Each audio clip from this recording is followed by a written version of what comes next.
Fala, meu aluno, fala, minha aluna, tudo bem? Retomando, dando continuidade às nossas discussões, vamos continuar falando sobre os princípios que regem a administração pública, beleza? Vamos lá. Nós sabemos que, inicialmente, nós estávamos falando sobre os princípios expressos que estão previstos no texto da Constituição Federal. Encerramos a última aula demandando sobre o princípio do contraditório e da ampla defesa, que boa parte da doutrina é um dos princípios mais importantes no que diz respeito à administração pública, justamente para garantir que no âmbito dos processos administrativos disciplinares, como também das relações dos administrados com o Estado, como por exemplo na imposição de uma pena, seja ofertada a possibilidade de garantir o contraditório e ampla defesa.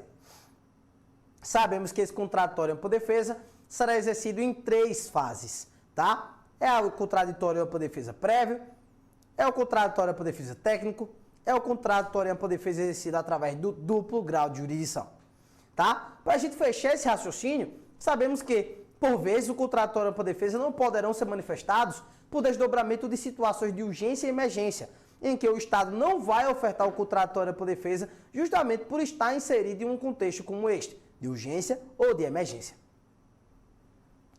Para além das nossas discussões, sabemos também que tudo isso que nós estamos aqui falando, todo esse desdobramento que estamos aqui tratando, significa e é desdobramento de uma das principais características do direito, que é a relatividade dos direitos fundamentais. A bem da verdade, não existe direito fundamental que se revista de caráter absoluto, e essa característica precisa ser guardada por você para a sua prova. Perfeito? Para dar continuidade, vamos então encerrar esse nosso recorte da aula, demandando sobre os últimos elementos no que tange a matéria princípios da administração pública, tá? Então veja que a ausência de defesa técnica por advogado, por vontade do particular, não gera nulidade do processo. Eu diria para você, meu aluno, minha aluna, que isso aqui é sem nenhuma dúvida um dos principais postulados que você tem que levar para a sua prova. O teor da súmula vinculante 5, tá? E lembre-se que, se é súmula vinculante, é do Supremo Tribunal Federal. Esse teor da súmula vinculante 5 você precisa guardar, você precisa levar para a sua prova. É sem nenhuma dúvida um dos principais postulados que você precisa guardar e levar para o seu concurso. A súmula vinculante 5, ela vai dizer que a ausência de defesa técnica exercida por advogado, por vontade do particular, tá? Por vontade do particular, não gera nulidade no processo. Então, por desdobramento da interpretação deste dispositivo aqui incluído, a súmula vinculante 5, a gente consegue observar que o advogado, ele é uma faculdade no âmbito do processo administrativo disciplinar.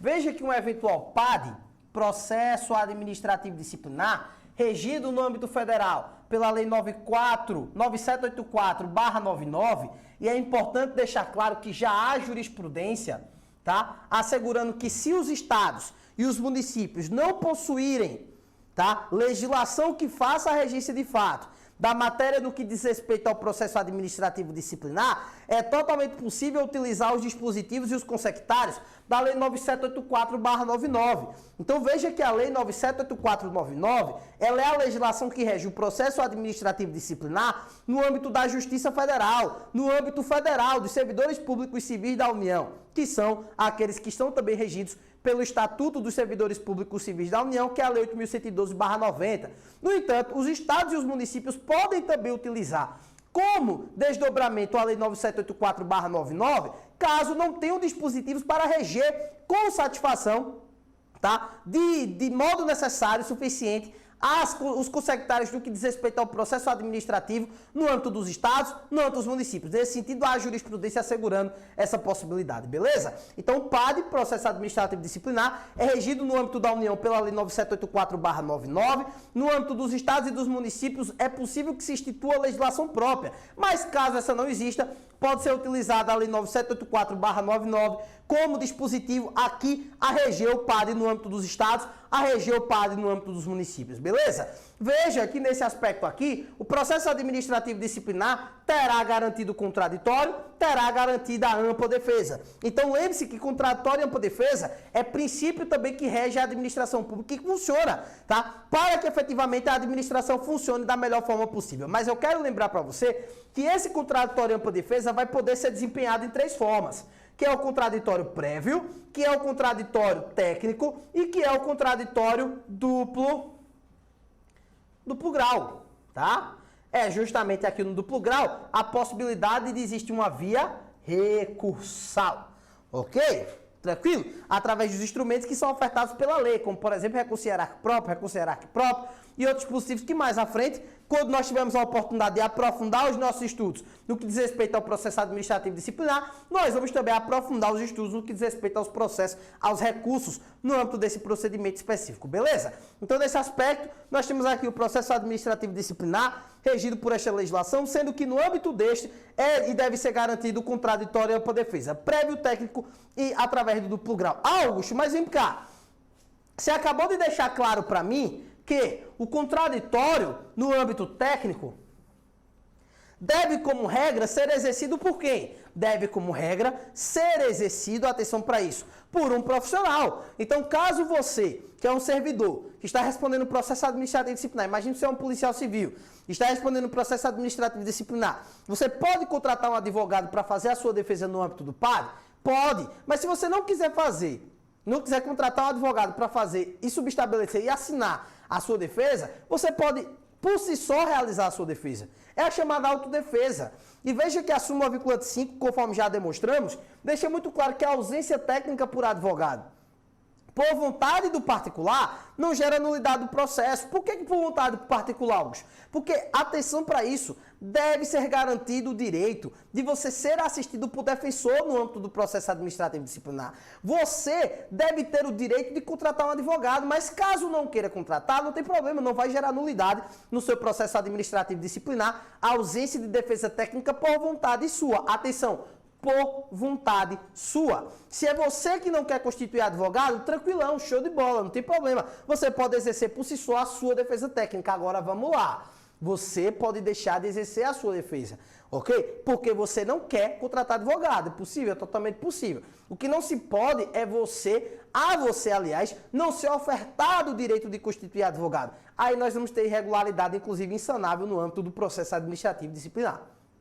Tranquilo? Então você pode ter o direito de constituir advogado. Caso não queira, tudo bem. Você pode seguir o seu PAD fazendo a sua própria autodefesa. Tranquilo? Show de bola? Então vem pra cá, atenção, porque a administração pública não poderá negar o direito de defesa técnica, que é justamente o que eu acabei de pontuar com você.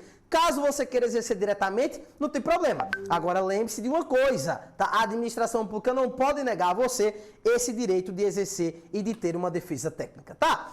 A ausência de defesa técnica, como já vimos, não gera nulidade no processo.